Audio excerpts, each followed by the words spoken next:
Holy Cross college অনেক মেয়েরই একটা স্বপ্নের কলেজ। তো এখানে অনেকেই চায় এখানে ইন্টারমিডিয়েট লাইফটা কাটাতে। তো হলিক্রস কলেজে ভর্তি সংক্রান্ত যত প্রশ্ন স্টুডেন্টদের মনে থাকে সবগুলো নিয়ে আজকে আলোচনা করার চেষ্টা করব। তো হলিক্রস কলেজের প্রথমে যেটা আসতেছে সেটা হচ্ছে অ্যাডমিশন ফর্ম।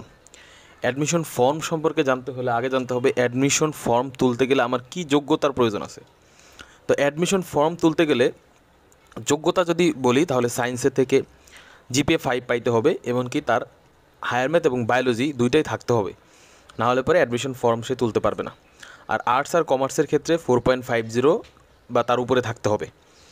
তো এটা হচ্ছে গেল অ্যাডমিশন ফর্ম। এই যোগ্যতা থাকলে পরে সে অ্যাডমিশন ফর্ম তুলতে পারবে। এরপর আসতেছে সিট নাম্বার। সিট নাম্বার নিয়ে যদি আলোচনা করতে চাই তাহলে হলিক্রসে সায়েন্সের জন্য সিট আছে 780, আর্টসের জন্য আছে 270 আর কমার্সের জন্য 280। এগুলো সবই এখানে সবই বাংলা ভার্সন। তো এখন পারমিট স্লিপ একটা বিষয় আছে, সেটা হচ্ছে অ্যাডমিশন ফর্মটা ফিল আপ করে যখন কেউ হলিক্রসে যাবে এই অ্যাডমিশন ফর্ম হলিক্রস কলেজে গিয়েই দিয়ে আসতে হবে। তো যখন যাবে তখন একটা বিষয় মাথায় রাখতে হবে, সেটা হচ্ছে ড্রেস কোড। যখন এই স্লিপটা সে দিতে যাবে তখন কয়েকটা জিনিস মাথায় রাখতে হবে, সেটা হচ্ছে ড্রেস কোড, আর একটা হচ্ছে বিহেভিয়ার, তার আচার আচরণ, এই জিনিসগুলো, আর দুই একটা কোশ্চেন ছাড়া করতে পারে। এটাই এক প্রকার ভাইবা ধরা চলে।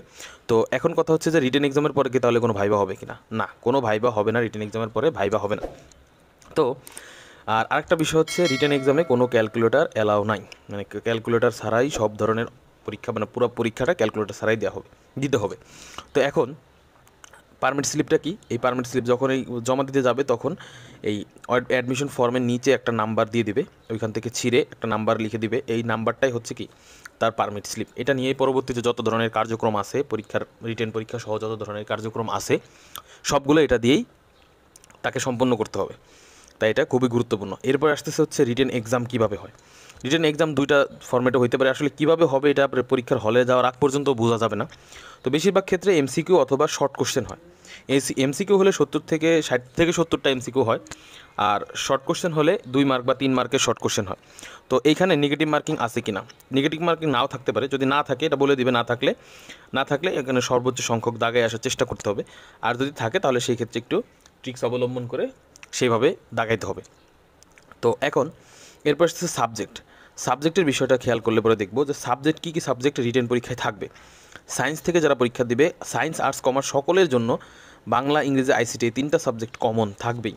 আর সায়েন্সের জন্য তাদের group subject physics chemistry biology general math higher math এগুলো থাকবে। তার সাথে একটা গুরুত্বপূর্ণ বিষয় মোরাল এবং জিকে। মোরাল হচ্ছে নীতি নৈতিকতা রিলেটেড প্রশ্ন থাকবে, এগুলো আইকিউ রিলেটেড, আমরা আইকিউ থেকে নিজেরাই অ্যান্সার করতে পারবো।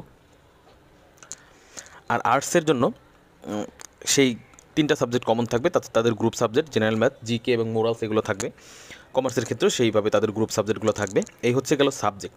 কস্টের কথা যদি চিন্তা করি তাহলে 2000 টাকা মান্থলি বেতন দিতে হয়, আর ভর্তি ফি তো থাকবেই। এটা আসলে বছর বছর একটা নির্দিষ্ট ফি নির্ধারণ ফিক্স করে দেওয়া হয়। তো এখন কথা হচ্ছে যে তাছাড়া আরও কিছু কষ্ট আছে, সেটা হচ্ছে দূর থেকে যখন কেউ যাবে তার ভাড়াটার ক্ষেত্রে একটা বিষয় আছে। তো এটা আসলে এক্সটার্নাল কস্ট, ওটা যার যার ব্যক্তিগত ব্যাপার। আর এখানে কিছু স্পোর্টস তারপরে কালচারাল প্রোগ্রাম এগুলো হয়ে থাকে। আর অ্যাওয়ার্ডস যে বিষয়টা, একটা স্টুডেন্ট যদি 2 বছরে 100% উপস্থিত থাকে তাহলে তাকে একটা অ্যাওয়ার্ড দেওয়া হয়, সেটা হচ্ছে এই টেস্ট পরীক্ষার পরে তাকে এই অ্যাওয়ার্ডটা তুলে দেওয়া হয়। তাছাড়া যদি কেউ 85%-এর নিচে উপস্থিত থাকে, মানে 100 কার্য দিবসের মধ্যে যদি 84 দিন হয়ে যায়, 85 দিনের কম, সেই ক্ষেত্রে তাকে একটা জরিমানার সম্মুখীন হওয়া লাগতে পারে। তো এটা একটু স্ট্রিক্ট ব্যাপার। তো এই সকল বিষয়গুলো আসলে মাথায় রাখতে হবে। তো কলেজ অ্যাডমিশনের ক্ষেত্রে বা হলিক্রস অ্যাডমিশনের ক্ষেত্রে একটা স্টুডেন্ট এই সকল বিষয়গুলো জানার চেষ্টা করে আর কি, বা জানতে চায়। তো এই সকল বিষয় নিয়ে আলোচনা করার একটা সংক্ষিপ্ত চেষ্টা করলাম। তো আমার এই ভিডিও থেকে যদি বিন্দুমাত্র উপকার হয়ে থাকে তাহলে চ্যানেলটি সাবস্ক্রাইব করে রাখেন, আর একটা লাইক দিয়ে আমার পাশে থাকুন। এতে করে আমি নতুন নতুন ভিডিও বানানোর উৎসাহ পাবো। আর কলেজ অ্যাডমিশনের ব্যাপারে যদি আর কোনো কিছু জানার থাকে তাহলে কমেন্ট বক্সে প্রশ্ন করতে পারেন। আর হচ্ছে যদি আপনারা চান যে কলেজ অ্যাডমিশন রিলেটেড কোনো কোর্স, সংক্ষিপ্ত কোর্স করার, যেখান থেকে আপনারা একটা ধারণা পাবেন আসলে কীভাবে পরীক্ষাগুলো দিতে হবে বা প্রশ্ন ধরন সহ কোন কোন টপিকসগুলো, তো এরকম ভিডিও চাইলে পরে আমাকে জানান। আমি ফ্রিতেই চেষ্টা করব এই কোর্স রিলেটেড একটা তৈরি করার মতো, যে কোর্সের মতো তৈরি করা, যে যাতে কি হয় আপনাদের প্রস্তুতিটা হয়, এবং এটা সম্পূর্ণ ফ্রি থাকবে। আপনারা যদি চান তাহলে পরে আমাকে জানান কমেন্ট বক্সে। সর্বোচ্চ সংখ্যক সাড়া পেলে ইনশাল্লাহ আমি চেষ্টা করব। তো আশা করি যে আমার ভিডিও থেকে আপনাদের বিন্দু পরিমাণ উপকার হয়েছে। আমার জন্য দোয়া করবেন যাতে এরকম আরও ভিডিও নিয়ে আসতে পারি। আসসালামু আলাইকুম।